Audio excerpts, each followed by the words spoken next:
नमस्कार दोस्तों, आप सभी को हमारे YouTube चैनल झार शिक्षा में स्वागत है।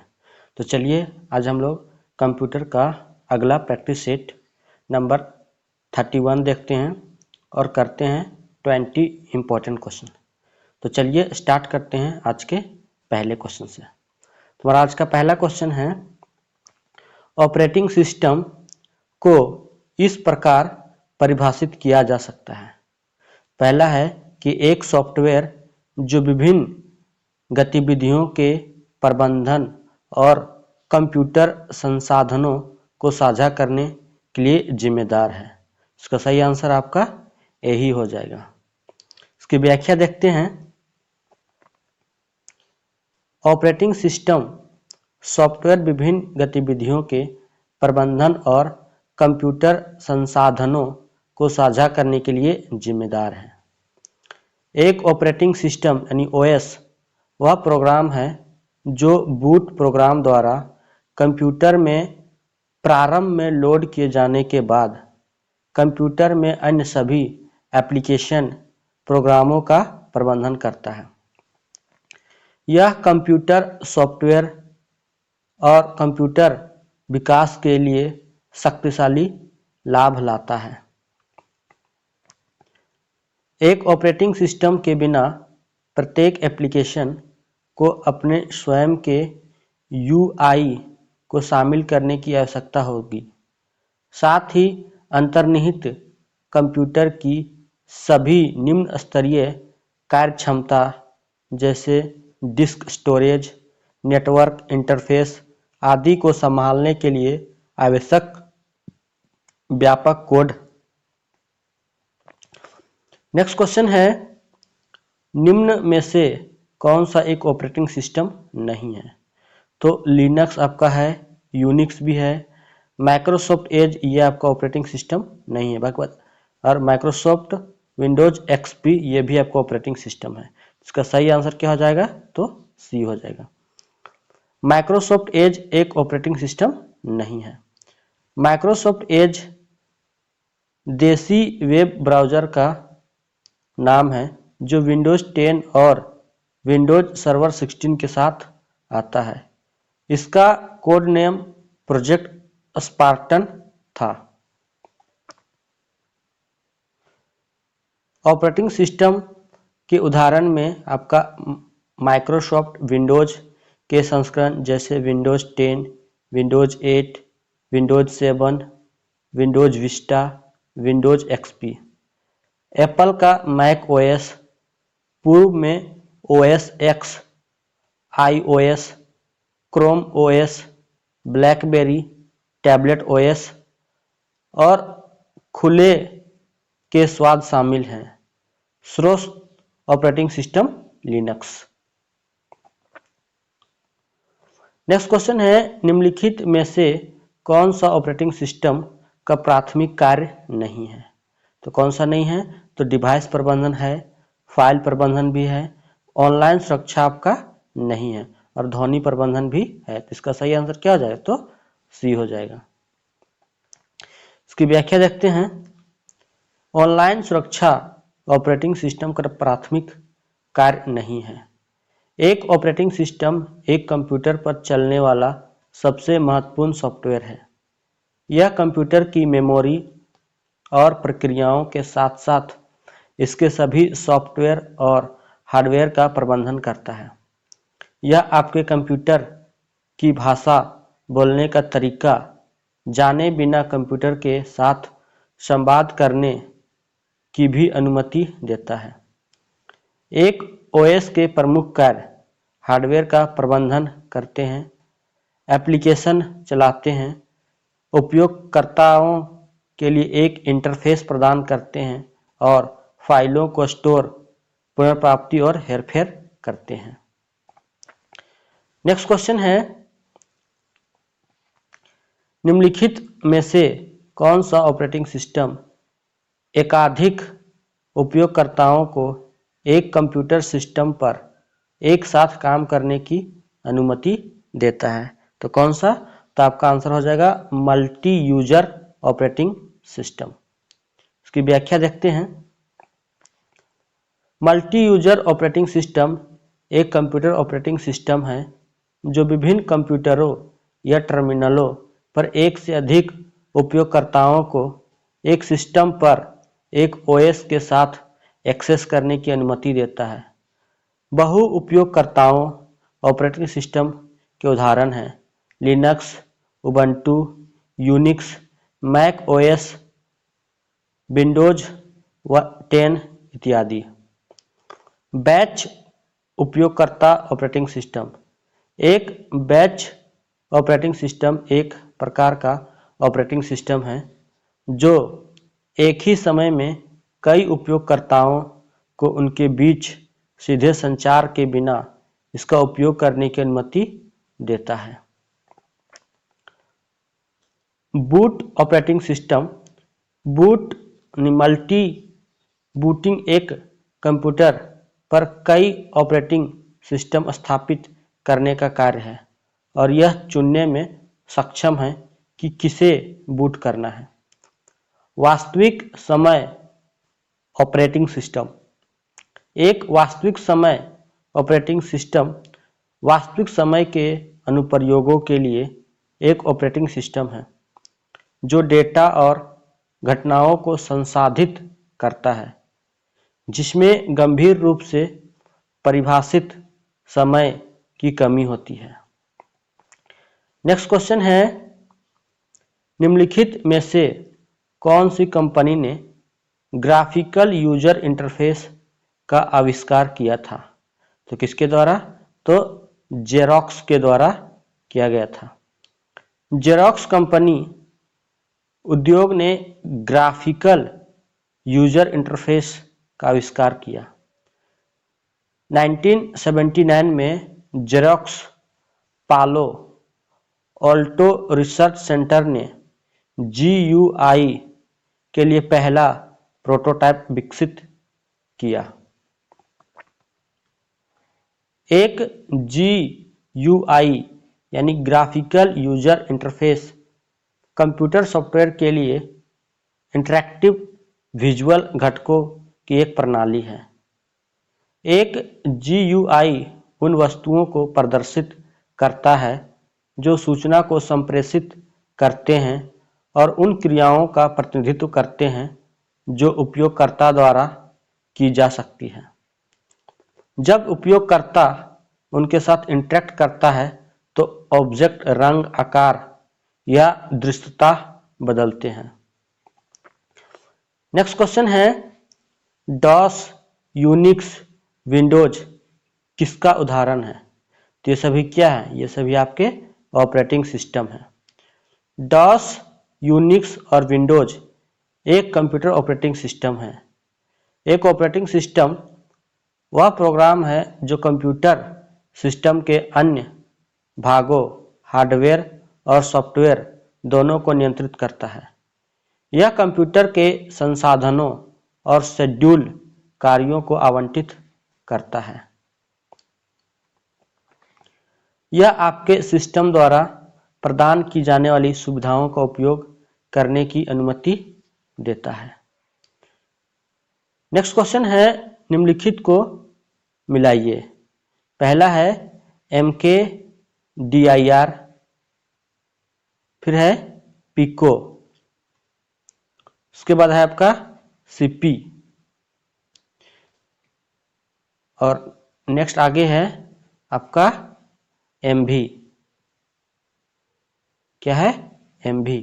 इसका आंसर तो आपका B हो जाएगा, यानी कि 1 का 3 3 1 4 2 हो जाएगा। यानी कि देखते हैं यहाँ से आपका, यानी कि पहला का 3 यानी कि ये MKDIR आपका हो जाएगा लिनक्स का कमांड जो एक नई डायरेक्टरी बनाता है, ये 3 हो जाएगा। उसके बाद पिको, ये पिको किस में चला जाएगा? आपका 3 के बाद आपका 1 है, तो सेकेंड का आपका पिको हो जाएगा लाइनक्स का GUI संपादक उपकरण। और फिर आपका C का 4 चला जाएगा, यानी कि CP आपका हो जाएगा cp आपका लिनक्स का एक कमांड जो किसी फाइल को कॉपी करता है, और d आपका हो जाएगा mv आपका हो जाएगा 2, यानी कि ये हो जाएगा आपका लिनक्स का एक कमांड जिसे एक या एक से अधिक फाइलों या फोल्डर को एक स्थान से दूसरे स्थान पर ले जाया जा सकता है। इसकी व्याख्या देखते हैं, यानी कि mkdir लिनक्स का कमांड जो एक डायरेक्टरी बनाता है।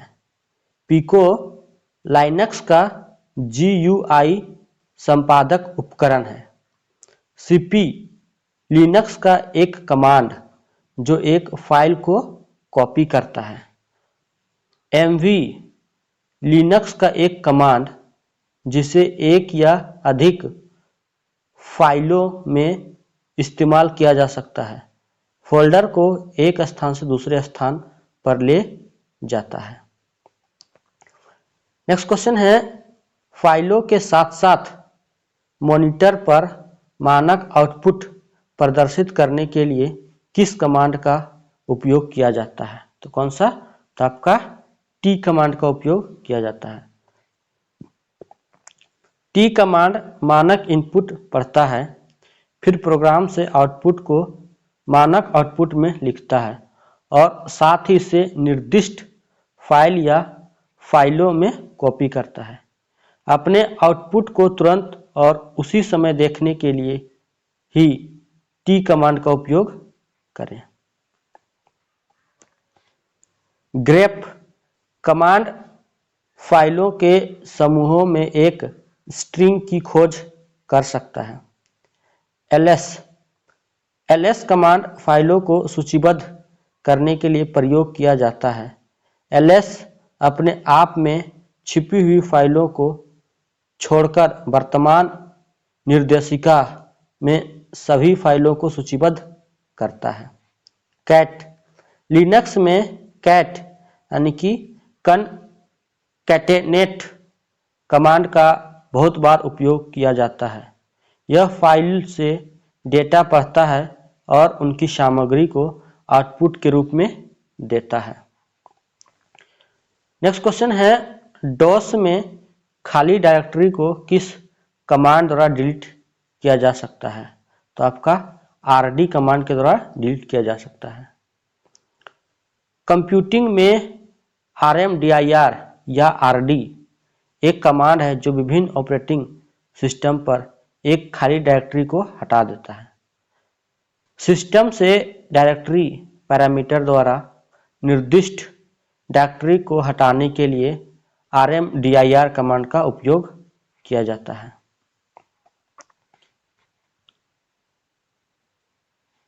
इससे पहले कि आप इसे हटा सकें, निर्देशिका खाली होनी चाहिए। इसमें केवल और हो सकते हैं और आपके पास इसकी मूल निर्देशिका में लिखने की अनुमति होनी चाहिए। नेक्स्ट क्वेश्चन है, फाइल की पंक्तियों की गणना करने के लिए निम्न में से किस कमांड का उपयोग किया जाता है? तो कौन सा कमांड का उपयोग किया जाता है? तो wcl कमांड का उपयोग किया जाता है। wc कमांड का उपयोग किसी फाइल की पंक्तियों, वर्णों, शब्दों और बाइट्स की संख्या का पता लगाने के लिए किया जाता है।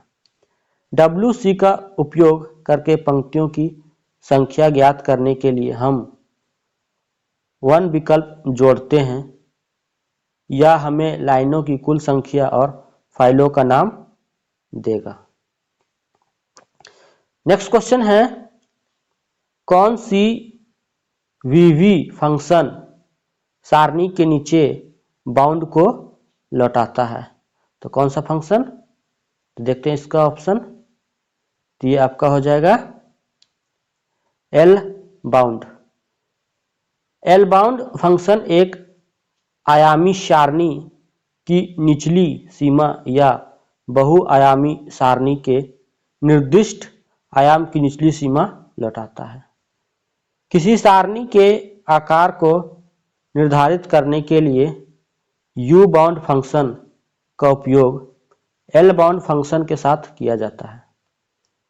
किसी सारणी आयाम की निचली सीमा का पता लगाने के लिए एल बाउंड फंक्शन का उपयोग करें। नेक्स्ट क्वेश्चन है, स्टार्टअप बूट अनुक्रम को बदलने के लिए सिस्टम ने क्या संशोधित किया? तो क्या? तो बायोस या सीमोस। बायोस वह प्रोग्राम है जो एक कंप्यूटर को शुरू करता है और सीमोस वह जगह है जहां बायोस कंप्यूटर को शुरू करने के लिए आवश्यक दिनांक, समय और सिस्टम कॉन्फ़िगरेशन विवरण संग्रहित करता है। बायोस एक छोटा प्रोग्राम है जो कंप्यूटर को चालू होने से लेकर ऑपरेटिंग सिस्टम के खत्म होने तक नियंत्रित करता है। बायोस फर्मवेयर और इस प्रकार के वेरिएबल डेटा स्टोर नहीं कर सकता है। सीमोस एक प्रकार की मेमोरी तकनीक है, लेकिन अधिकांश लोग इस शब्द का उपयोग उस चिप को संदर्भित करने के लिए करते हैं जो स्टार्टअप के लिए चर डेटा संग्रहित करती है।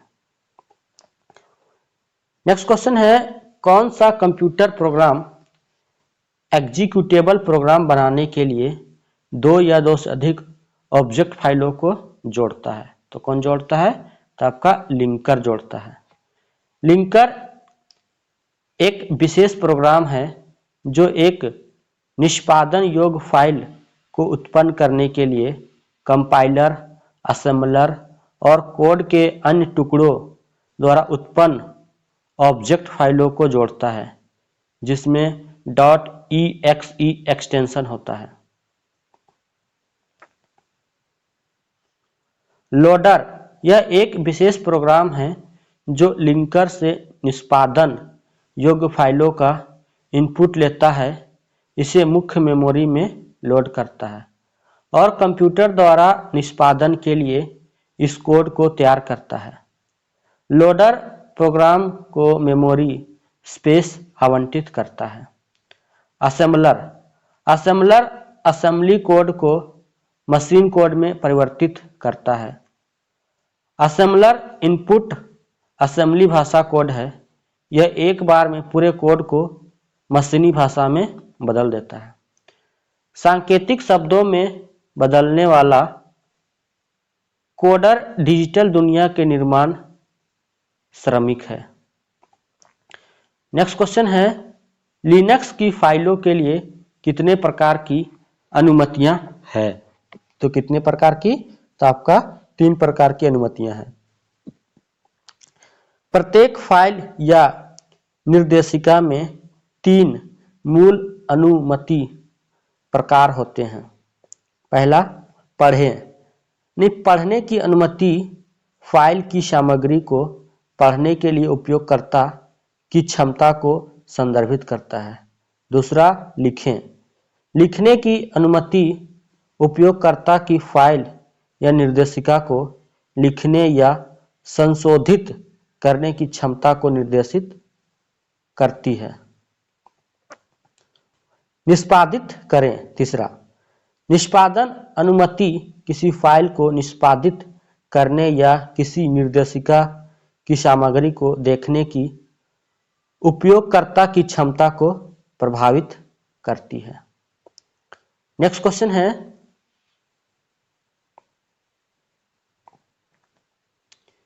यूनिक्स फंक्शन को नियंत्रित करने के लिए निम्न में से कौन सा एक छोटा प्रोग्राम है? तो कौन सा?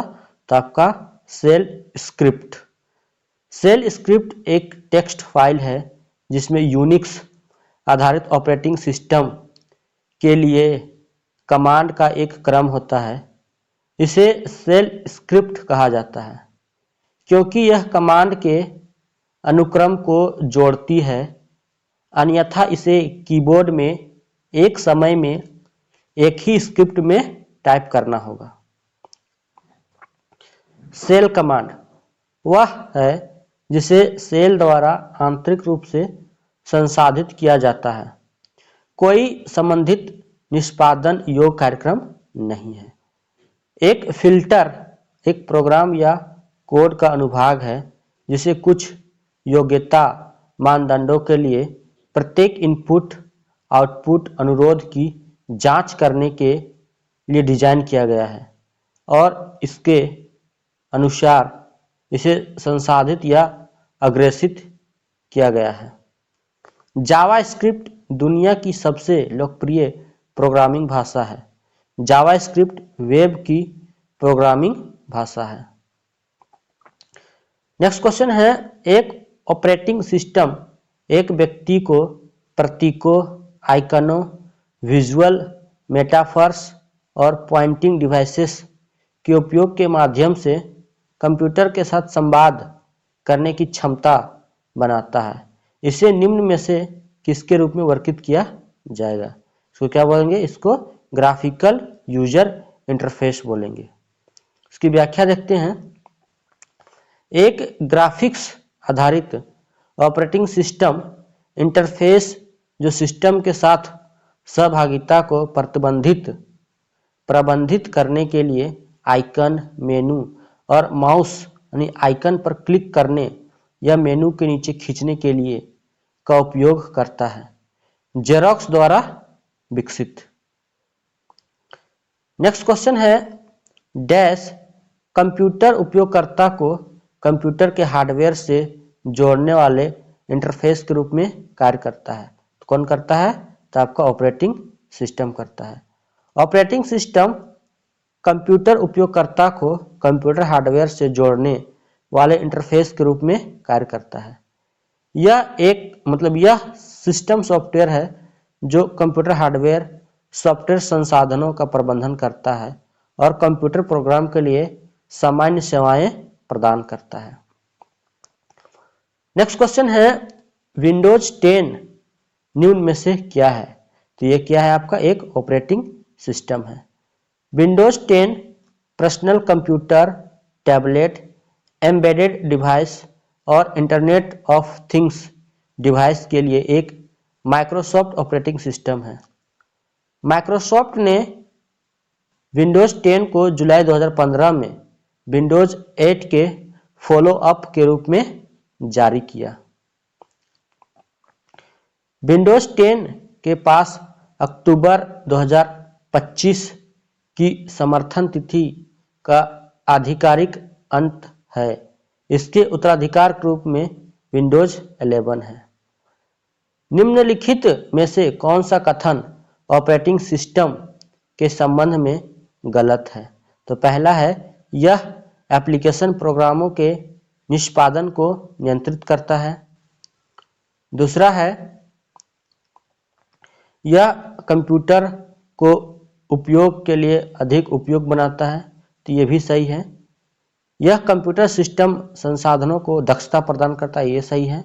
इसका उपयोग कंप्यूटर एप्लीकेशन कोड लिखने के लिए किया जाता है। तो ये आपका गलत है। एक ऑपरेटिंग सिस्टम एक कंप्यूटर चलने वाला सबसे महत्वपूर्ण सॉफ्टवेयर है। यह कंप्यूटर की मेमोरी और प्रक्रियाओं के साथ साथ इसके सभी सॉफ्टवेयर हार्डवेयर का प्रबंधन करता है। यह आपके कंप्यूटर की भाषा, बोलने का तरीका जाने बिना कंप्यूटर के साथ संवाद करने की अनुमति देता है। नेक्स्ट क्वेश्चन है, निम्नलिखित में से कौन सा ऑपरेटिंग सिस्टम GUI आधारित नहीं है? तो आपका कौन सा नहीं है? तो iOS है, मैक OS भी है, एंड्रॉयड भी है, बट MS-DOS आपका नहीं। तो इसका आंसर क्या हो जाए? तो D हो जाएगा। लोकप्रिय आधुनिक ग्राफिकल यूजर इंटरफेस उदाहरणों में डेस्कटॉप वातावरण के लिए Microsoft Windows, Mac OS, Ubuntu, Unity, GNOME shell और स्मार्टफोन के लिए एंड्रॉयड, एप्पल के लिए iOS, BlackBerry OS, Windows 10 mobile, Palm OS, web OS और फायरफॉक्स OS शामिल है।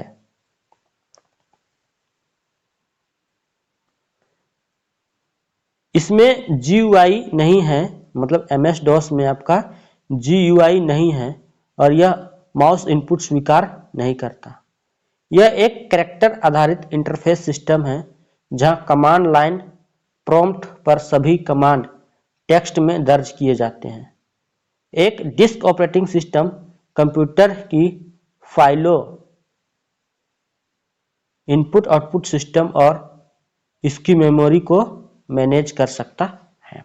दोस्तों, अगर ये वीडियो आपको अच्छी लगी हो, वीडियो को लाइक, शेयर और चैनल को जरूर से जरूर सब्सक्राइब करें। इसी प्रकार से और वीडियो चैनल पे अपलोड किए जाते रहेंगे, तो आप लोग चैनल के साथ जुड़े रहें। थैंक यू एंड धन्यवाद।